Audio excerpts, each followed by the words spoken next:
Africa के भरपूर घास भरे जंगल के दिल में, जहां पानी आसमान के रंगों का आईना दिखा रहा था और कमल के पत्ते सुलह की रास की कहानियां सुना रहे थे।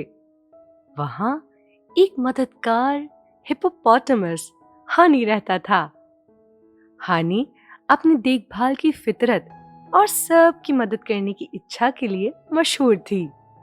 उसके पास जानवरों की दुनिया में बहुत सारे दोस्त थे जो उसकी कोमल आत्मा की प्रशंसा करते थे। एक शांत सुबह को जब हानी पानी के किनारे धूप में लेटी हुई थी, उसने बुढ़े मगरमच्छ मिकू की कहानी सुनी। मिकू ने एक ऐसी जादुई कमाल की बात की जो भीगियों के अंदर गहराइयों में उगती है। एक कमल जो कहलाती थी कि जो भी उससे मिलता है उसे शांति और सुकून मिलता है। एक जादुई कमल। दोस्तों, क्या आप इसके साथ लाई जाने वाली अच्छाई की कल्पना कर सकते हैं? चलो उसे ढूंढकर हमारे घर में उसकी जादुई शक्ति को बांट देते हैं। हानी के दोस्तों में टीटू भी था, जो कि सोच में सावधानी बरतता था। उसे इस विचार से चिंता थी। हानी, कहानियां पानी पर आने वाली तरंगों की तरह होती हैं। यहाँ एक पल अगले पल चली जाती हैं। क्या हमें सच में इस जादुई कमल को ढूंढने जाना चाहिए? टीटू, कभी कभी हमें अपने दिलों की बात सुन लेनी चाहिए। चलो वो शांति का कमल ढूंढने जाते हैं। तो हानी और उसके दोस्त, जिसमें टीटू भी शामिल थी, भीगियों के दिल में एक साहसिक यात्रा पर निकल पड़े। उन्होंने शांत पानी में तैरना शुरू किया, कमल के पत्तों के नीचे तैरते रहे और मेंढकों के गीत सुनते रहे। हम अपने मार्ग पर हैं दोस्तों।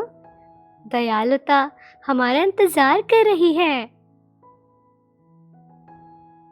एक शांति भरी यात्रा के बाद वो एक छुपे हुए तालाब तक पहुंचे, जहां उनकी आंखों को सबसे अजीब दृश्य दिखाई दिया। एक कमल जिसके पत्ते चमकते हुए ख्वाबों की तरह थे, खड़े पानी पर तैर रहे थे।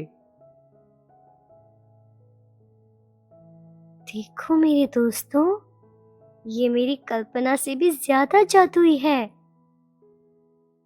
जब वो कमल के पास पहुंचे तो उन्होंने कमल के पास एक छोटा सा पत्थर भी देखा। एक ऐसा पत्थर जिसमें हल्की हल्की तरंगे थीं। क्या ये पत्थर जादुई कमल के राज को रखता है? हानि अपने दिल को दया से भरकर उस पत्थर को उठाती है, जिससे एक हल्की आवाज हवा में घुल जाती है, जैसे एक मीठी सी लोरी। दयालु यात्रियों, मेरे पत्थर को ढूंढने के लिए धन्यवाद। पत्थर के पीछे से एक बुढ़ी बगुला दिखाई दी, जिसके पंख शांति से भरे हुए थे, जैसे एक शांत तालाब की शांति। तुम कौन हो प्यारी बगुला? मैं अमानी हूँ, इस तालाब की रक्षक। काफी समय पहले मेरा पत्थर खो चुका था और कमल ने अपनी जादुई शक्ति खो दी। आपके दयालु होने की वजह से शांति लौट आई है। हमें खुशी हुई कि हमने आपकी मदद की। अमानी, तालाब की रक्षक बगुला, हानि और उसके दोस्तों को आशीर्वाद देती है। उनके दिलों को दया और शक्ति की जादुई शक्ति से भर देती है। याद रखिए, दया और शांति दुनिया में शांति ला सकती है। उस दिन के बाद से हानि और उसके दोस्तों ने जो सीख ली वो बहुत अनमोल थी। उन्होंने समझा कि असली जादुई शक्ति दयालु व्यवहार, अपने आसपास के लोगों में शांति लाने और प्रकृति के सम्मान से मिलती है। हमारा दयालुपन हमारी दुनिया को एक शांत स्थान बना सकता है।